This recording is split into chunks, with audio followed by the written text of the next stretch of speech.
Hey vous, j'espère que vous allez bien. Aujourd'hui je vous retrouve pour vous parler de mes favoris du moment. Oui, je sais, ça fait un bail que je n'en ai pas fait sur la chaîne et franchement j'ai plein de trucs cool à vous présenter. Mais avant, générique.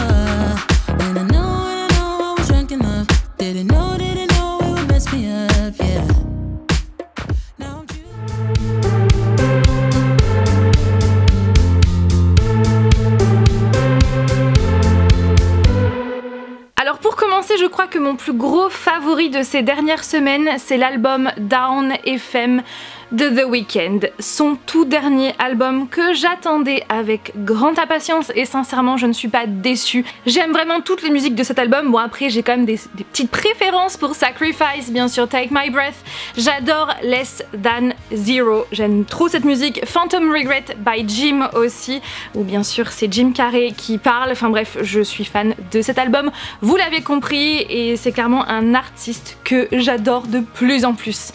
Et pour continuer avec un autre album, un artiste que j'adore de plus en plus, il s'agit, attendez que je le retrouve, c'est cet album, Equals de Ed Sheeran. C'est clairement, je crois bien, c'est pas je crois, non, c'est mon album préféré de Ed Sheeran.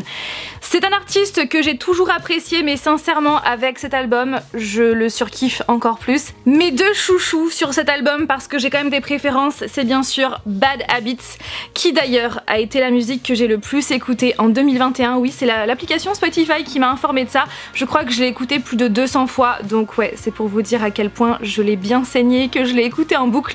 Et ma seconde musique, qui est d'ailleurs au même niveau que Bad Habits, celle que j'adore aussi, c'est Overpass Graffiti. Si vous ne connaissez pas cette musique, ne vous inquiétez pas, Overpass Graffiti va être clairement le prochain hit de Ed Sheeran. Je le sens, et d'ailleurs je l'ai entendu il y a peu à la radio, donc c'est sûr que voilà, ce son va remplacer Bad Habits. Après j'adore aussi Two Step, Stop the Rain aussi, Love in Slow Motion, enfin c'est clairement Shivers bien évidemment. Enfin bref, c'est un album que j'aime beaucoup trop et sincèrement je vous conseille de l'écouter. J'écoute aussi en boucle tout un tas d'autres musiques, comme par exemple People of the Pride de Coldplay. Quand je écoute cette musique, j'ai trop envie, vous savez, de me la mettre en intraveineuse comme ça et de... Je sais pas comment vous expliquer, mais c'est quelque chose que je kiffe. Cette musique, je la trouve tellement entraînante et les morceaux, enfin c'est juste incroyable. L'instru est juste incroyable, les paroles aussi sont incroyables. J'écoute aussi en boucle Moth to a Flame par Swedish House Mafia et The Weeknd. J'adore aussi Man on the Moon par pas Alan Parrish mais Alan Walker. J'adore cette musique. Distorted Light Beam aussi par Bastille qui parle de jeux vidéo, j'adore. Growing Up Is par Ruel, alors pas la chanteuse Ruel mais par le chanteur Ruel, R-U-E-L. J'aime trop cette musique. Aussi Los Angeles par, attendez j'ai perdu le nom, par The Midnight. Cette musique dure quand même, sans vous mentir, elle dure 6 minutes 28, mais c'est clairement 6 minutes 28 de pur bonheur. Sincèrement, je kiffe. J'écoute aussi les dernières musiques de Aurora, notamment Everything Matters, avec une petite apparition de Pomme à la fin de la musique. Et on a aussi A Dangerous Thing. J'aime trop cette musique. Aurora a clairement une voix tellement particulière et franchement, je kiffe. Ouais, c'est clairement celle que je préfère de ces dernières là. A Dangerous Thing, c'est un bijou. Je dirais également Footprints de Tom Gregory, et d'ailleurs son dernier album, il est juste ouf. Enfin voilà, toutes les musiques que j'écoute en ce moment, si jamais j'en ai oublié, je vous les mettrai ici également en barre d'informations avec le lien des clips si vous avez envie de les voir. Mais sincèrement, ouais, ce sont des musiques qui me font grave kiffer en ce moment.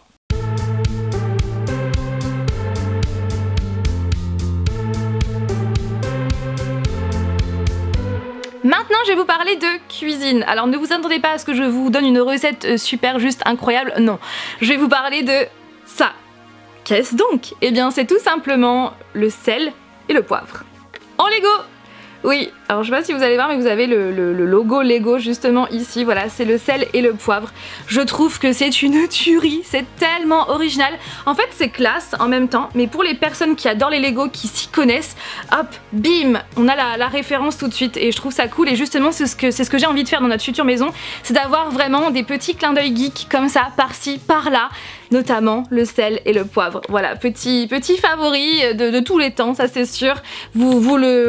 Comment dire, il y a du sel et du poivre dedans, donc je vais pas retourner, mais vous avez ici donc un petit socle en silicone que vous ouvrez justement pour mettre le poivre et le sel, et c'est franchement trop bien. Ça coûte je crois 5,20€ il me semble chez Lego Store, et ouais, je suis fan.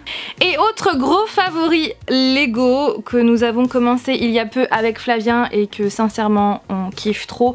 Je ne vous montre pas l'avancée parce que sincèrement on en est qu'au début, je vous montrerai une fois le résultat fini, une fois que ce sera fini sur Instagram. Donc il s'agit du globe, ouais, du globe terrestre en Lego. Je trouve que c'est une trop bonne idée. Vous le savez, avec Flavien on adore voyager et notre but c'est de faire justement, de finir ce globe et ensuite avec des petits Lego et bien de mettre les endroits où nous sommes partis, voilà, que nous avons visités. Donc ça va être plutôt cool et quand il sera terminé il sera dans notre futur salon. Voilà, je suis trop fan de ce principe, enfin, j'aime trop. Donc on l'avait acheté au Lego Store de Levallois-Perret, donc au centre commercial So West, comme les petits sels et poivres. Et s'il vous intéresse, faites vite parce que j'ai cru comprendre que c'était une édition limitée, donc ouais, faites vite.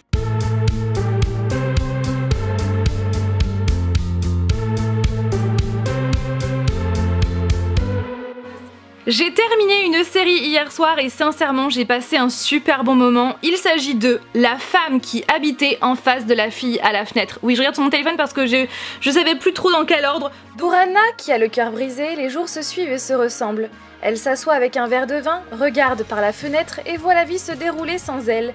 Mais quand un charmant voisin s'installe de l'autre côté de la rue avec sa fille, Anna commence à voir le bout du tunnel, jusqu'au jour où elle est témoin d'un meurtre horrible. Ou pas. Avec Kristen Bell, et si vous ne savez pas, je suis trop fan de cette actrice depuis Véronica Mars, et puis elle a aussi joué dans The Good Place, notamment elle a joué aussi dans plein de films, mais c'est vrai que Véronica Mars, clairement c'est l'une de mes séries de mon adolescence, et The Good Place c'est clairement l'une de mes séries préférées de tous les temps, donc clairement j'adore cette actrice. À chaque fois elle a toujours un humour un petit peu pince sans rire, et du coup c'est ce qu'on retrouve dans cette série qui est une série thriller, mais en même temps, eh bien on a une espèce d'humour, c'est un petit peu en décalé. Je pense que c'est aussi le parti pris des créateurs de cette série d'avoir justement une série assez en décalé. C'est, ouais, on sent qu'il y a un décalage, que tout n'est pas forcément réglé comme du papier millimétré et que aussi il y a un petit humour, voilà, de pince sans rire de Anna qui fait que ouais, c'est pas une série de thriller à prendre vraiment au premier degré, et c'est clairement une série que j'ai adorée du début jusqu'à la fin. J'avais une idée concernant le méchant, je ne vais pas vous dire pour pas vous spoiler, mais disons que le plot twist, les plot twists finaux m'ont fait complètement comprendre que j'étais à côté de la plaque, et franchement j'ai trop aimé. J'espère qu'il y aura une saison 2.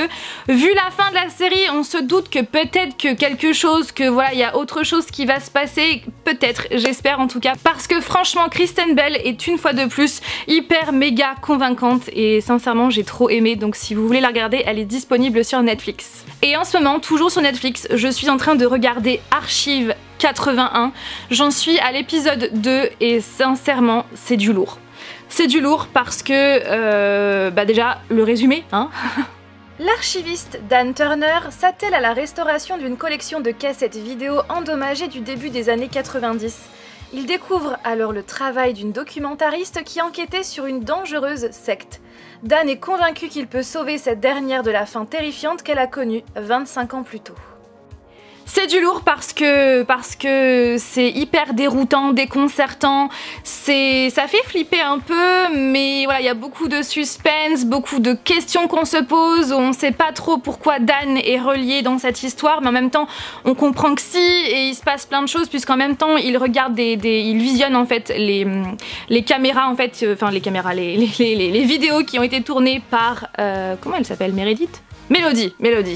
Donc ouais, puisque Mélodie dans les années 90, en 94 précisément, a filmé justement dans l'immeuble Visseur, et depuis l'immeuble a été brûlé et cette fameuse Mélodie et tous les habitants ont disparu en fait. Donc Dan justement regarde toutes les vidéos que Mélodie a filmées à ce moment-là et du coup c'est hyper bien fait, le montage est très bien fait et franchement j'ai hâte de continuer pour en savoir de plus en plus. Alors pour le moment j'en suis qu'à l'épisode 2 sur 8 donc je ne peux pas trop vous en dire, mais en tout cas je vous donnerai mon avis final une fois que je l'aurai terminé. Voilà, mais en tout cas pour le moment j'adore.